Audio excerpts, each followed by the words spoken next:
নমস্কার বন্ধুরা, বন্দনা রান্নাঘরে আপনাদেরকে স্বাগত জানাই। আজ আমি আপনাদের সাথে নরম তুলতুলে পাটিসাপটা তৈরির রেসিপি শেয়ার করছি। আর পাটিসাপটার পিঠার পুর তৈরি করার জন্য 2 রকমের পুরের রেসিপিও এই ভিডিওর মধ্যেই শেয়ার করে দিয়েছি। খুবই নরম তুলতুলে আর সুস্বাদু খেতে হয় এই পাটিসাপটাগুলো। আর বন্ধুরা, অনেকের কাছেই আমি শুনে থাকি পাটিসাপটা বাড়িতে তৈরি করলে সেটা শক্ত হয়ে যায়, বা অনেক সময় পাটিসাপটাগুলো মুড়ে ভাঁজ করার সময় সেটা ভেঙে যায়। আমার এই রেসিপিটা ফলো করে বানালে পাটিসাপটাগুলো নরম তুলতুলে তৈরি হবে, আর এটা ভাঁজ করার সময় কিন্তু ভেঙে যাবে না। তাই বন্ধুরা, আপনারা পুরো রেসিপিটা দেখতে থাকুন। আশা করছি আপনাদের সকলের খুবই ভালো লাগবে। আর ভালো লাগলে লাইক, শেয়ার, কমেন্ট করে দেবেন। আর আমার চ্যানেলে নতুন এসে থাকলে আমার চ্যানেলটা সাবস্ক্রাইব করে দেবেন। পাটিসাপটা তৈরি করার জন্য আমি প্রথমে ব্যাটারটা তৈরি করে নেব। এখানে একটা বড় সাইজের বাটি নিয়েছি। এবার এই বাটির মধ্যে আমি নিয়ে নিচ্ছি 2 বাটি চালের গুঁড়ো। এখানে আমি সেদ্ধ চালের গুঁড়ো ব্যবহার করেছি। এবার এই বাটি মাপ করেই আমি নিয়েছি 1 বাটি ময়দা। ময়দাটাও আমি এর মধ্যে দিয়ে দিলাম। এবার এই বাটি মাপ করেই আমি এখানে নিয়ে নিয়েছি হাফ বাটি সুজি। এবার সুজিটাকে গুঁড়ো করে নিতে হবে। তার জন্য একটা মিক্সি জার নিয়েছি, আর এই মিক্সি জারের মধ্যে সুজিটা আমি দিয়ে দিলাম। তারপর এই সুজিটাকে আমি গুঁড়ো করে নিচ্ছি। সুজিটা গুঁড়ো করে নেওয়ার ফলে পাটিসাপটাগুলো খুবই নরম তুলতুলে তৈরি হবে, আর ভাঁজ করার সময় কিন্তু ভেঙে যাবে না। দেখুন বন্ধুরা, সুজিটা গুঁড়ো করা হয়ে গেছে, আর এই রকম মিহি করে গুঁড়ো করে নিয়েছি। এবার এই গুঁড়ো করা সুজিটা এর মধ্যে আমি দিয়ে দিলাম। এবার দিচ্ছি স্বাদ অনুযায়ী লবণ। এবার এই সব কিছুকে ভালো করে মিশিয়ে নিচ্ছি। এটা মেশানো হয়ে গেছে। এবার এর মধ্যে আমি দিয়ে দিচ্ছি খেজুরের গুড়। বড় চামচের 2 চামচ খেজুরের গুড় এখানে দিয়েছি। আর গুড়ের পরিবর্তে আপনারা এখানে চিনি ব্যবহার করতে পারবেন। তবে মিষ্টির পরিমাণটা এই ব্যাটারের মধ্যে কম করে দিতে হবে। মিষ্টির পরিমাণটা বেশি হলে পাটিসাপটাগুলো তৈরি করার সময় ভেঙে যাওয়ার চান্স থাকে। এবার এই গুড়টাকে আমি এর সাথে ভালো করে মিশিয়ে নিচ্ছি। এবার আমি এখানে নিয়েছি উষ্ণ গরম দুধ। এবার এই উষ্ণ গরম দুধ অল্প অল্প করে এর মধ্যে দিয়ে দেব, আর এখানে একটা ব্যাটার তৈরি করে নেব। আর দুধটা এখানে উষ্ণ গরমই ব্যবহার করতে হবে। ঠান্ডা দুধ দিলে পাটিসাপটাগুলো ভালো মতো তৈরি হবে না। আর বন্ধুরা, একসাথে সব দুধটা দিয়ে দেবেন না। একসাথে সব দুধ দিয়ে দিলে চালের গুঁড়ো, ময়দা, সুজি এগুলো ডেলা পাকিয়ে যাবে। তার ফলে ব্যাটারটা স্মুথ তৈরি হবে না। আর এই পাটিসাপটার ব্যাটারটা খুব বেশি পাতলা হবে না, আবার খুব বেশি ঘনও হবে না। এই রকম করেই কিন্তু তৈরি করতে হবে। এবার ব্যাটারটাকে আমি 2 থেকে 3 মিনিট ভালো করে ফেটিয়ে নিচ্ছি। আর এই ব্যাটারটা তৈরি করতে কতটা পরিমাণ দুধ লেগেছে সেটা আমি বলছি না, কারণ দুধের পরিমাণটা কম বেশি লাগতেই পারে। তো দেখুন বন্ধুরা, প্রায় 3 মিনিটের মতো ব্যাটারটাকে ফেটিয়ে নিয়েছি। এবার ব্যাটারটা কেমন তৈরি হয়েছে সেটাও আমি আপনাদেরকে দেখিয়ে দিচ্ছি। দেখুন, খুব বেশি ঘন হয়নি, আবার খুব বেশি পাতলাও হয়নি। এই রকম একটা স্মুথ ব্যাটার তৈরি করতে হবে। এবার এই ব্যাটারটাকে আমি ঢাকা দিয়ে এখন রেস্টে রেখে দিচ্ছি 30 মিনিটের জন্য। 30 মিনিটের মধ্যেই ব্যাটারটা খুব ভালো মতো সেট হয়ে যাবে। এবার আমি পাটিসাপটার জন্য 2 রকমের পুর তৈরি করব। একটা হচ্ছে নারকেলের পুর, আর একটা হচ্ছে ক্ষীরের পুর। তো প্রথমে আমি নারকেলের পুরটা তৈরি করে নিচ্ছি। তার জন্য গ্যাসের মধ্যে একটা কড়া গরম হতে আগে বসিয়ে দিয়েছিলাম। এবার কড়ার মধ্যে দিয়ে দিলাম 1 বাটি দুধ। এবার এই দুধটা হালকা গরম হয়ে যাওয়া পর্যন্ত অপেক্ষা করতে হবে। তো দুধটা এখন হালকা গরম হয়ে গেছে। এবার দিয়ে দিচ্ছি বড় চামচের 3 চামচ গুঁড়ো দুধ। গুঁড়ো দুধ দিলে এই পুরের টেস্ট খুবই ভালো হয়, আর গুঁড়ো দুধ দেওয়ার ফলে এই দুধটা খুব তাড়াতাড়ি ঘন হয়ে যাবে। গুঁড়ো দুধটা ভালো করে মেশানো হয়ে গেছে। এবার এই দুধটা ফুটে ওঠা পর্যন্ত আমি অপেক্ষা করব। দেখুন বন্ধুরা, দুধটাকে আমি ভালো করে ফুটিয়ে নিয়েছি।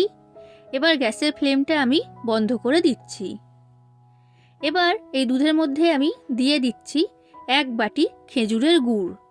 আপনারা যতটা পরিমাণ মিষ্টি খেতে পছন্দ করেন সেই অনুযায়ী এখানে দিয়ে দেবেন। আর খেজুরের গুড়টা দেওয়ার সময় অবশ্যই গ্যাসের ফ্লেমটা বন্ধ করতে হবে, না হলে কিন্তু দুধটা ফেটে যাওয়ার চান্স থাকে। এবার এই খেজুরের গুড়টাকে ভালো করে আমি দুধের সাথে মিশিয়ে নিয়েছি। খেজুরের গুড়টা ভালো করে দুধের সাথে মিশিয়ে নিয়েছি। এবার গ্যাসের ফ্লেমটা আমি আবার অন করে দিয়েছি। এবার এটা ফুটে ওঠা পর্যন্ত আমি অপেক্ষা করব। দেখুন বন্ধুরা, এই গুড় আর দুধের মিশ্রণটা খুব ভালো মতো ফুটে উঠেছে।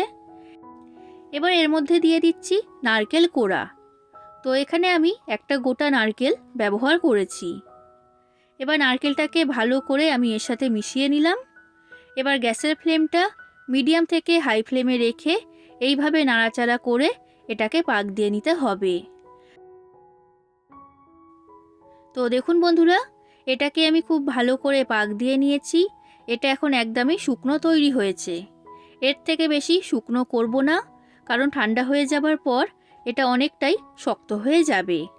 তো এইরকম একটু নরম থাকা অবস্থাতেই এটাকে নামিয়ে নিতে হবে। তো এই নারকেলের পুর আমার এখন তৈরি হয়ে গেছে। এবার আমি ক্ষীরের পুরটা তৈরি করব। তার জন্য গ্যাসের মধ্যে একটা কড়া গরম হতে বসিয়ে দিয়েছিলাম। এবার কড়ার মধ্যে দিয়ে দিচ্ছি 1/2 বাটি চালের গুঁড়ো। এবার গ্যাসের ফ্লেমটা লো থেকে মিডিয়াম ফ্লেমে রেখে 1 থেকে 2 মিনিট চালের গুঁড়োটাকে ভেজে নিতে হবে। এইভাবে ভেজে নিলে চালের গুঁড়োটা একদমই ঝরঝরে তৈরি হয়। চালের গুঁড়োটা আমার ভাজা হয়ে গেছে।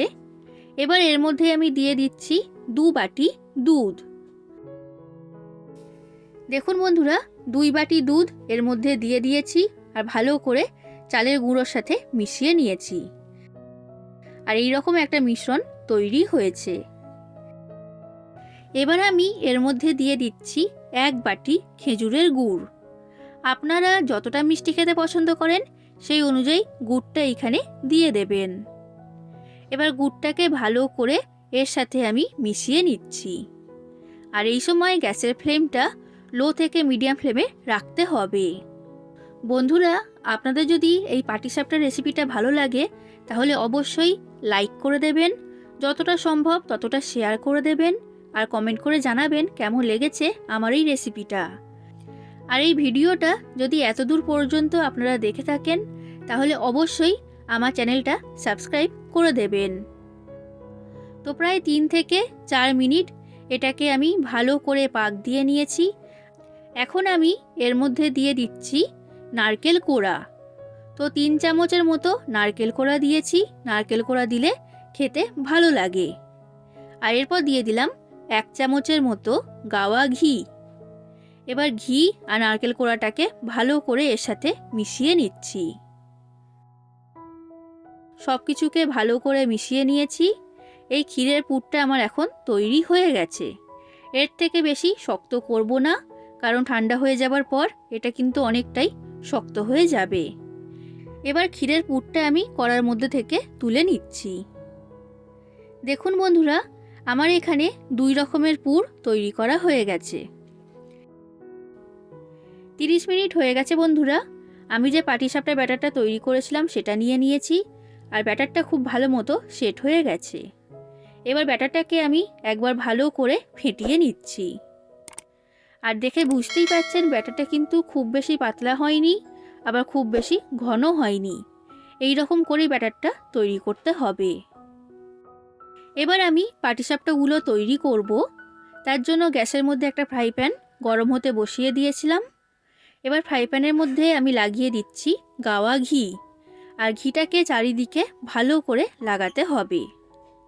এবার যে ব্যাটারটা তৈরি করেছি সেই ব্যাটারটা একটা হাতার সাহায্যে আমি ফ্রাই প্যানের মধ্যে দিয়ে দিচ্ছি, আর এইভাবে সমান করে ব্যাটারটাকে চাড়িয়ে দিতে হবে।